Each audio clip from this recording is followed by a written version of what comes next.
All right, here's another example with a fraction, but it looks a little bit different, okay? Basically, anytime you are solving an equation that has a fraction in it, the very first thing you want to do, so working with fractions,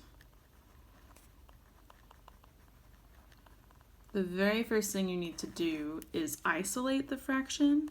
And when I say isolate, the word isolate means to get by itself. So you want to make sure that the fraction is the only thing on that side of the equation, on that side of the equal symbol. Okay, so we'll talk about that more in a little bit.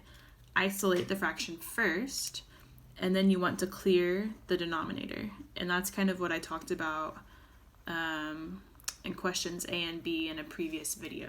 All right, so I'll talk about both these steps as I go through the equation, but I want you to keep in mind that that is the case. These two steps are the case anytime you're working with fractions when solving an equation. Okay, so when I say step one, isolate the fraction, I'm going to take a look at the fraction. Okay, and I need to make sure that that is the only thing on this side of the equation. All right, right now that is not the case because I have this plus 2 that is outside of the fraction, but it is still on the left side of the equation. So I need to remove that plus 2, and so in order to remove it, remember we always take the opposite. So since I have plus 2, opposite of plus 2 is minus 2. Whatever I do to the left side, I also do to the right side. Draw your line, and then we'll bring everything down, okay? So bringing down the fraction first, 2x over 7. 2 minus 2 goes away, right? That was the whole point of this. Set it equal to 12, take away 2, which is 10. Okay, now this might look a little bit more familiar. I'll rewrite it. 2x over 7 equals 10. Step 2, going back to our steps up here, clear the denominator. If you watched my previous video, when I say clear the denominator, what I mean is to take the number that's in the denominator of the fraction that you see once it's isolated, once it's by itself on the left-hand side or whatever side of the equation. So take the denominator and then multiply that number to both sides of the equation. When we do that, basically this will go away. It will cancel out because 7 divided by 7 is 1.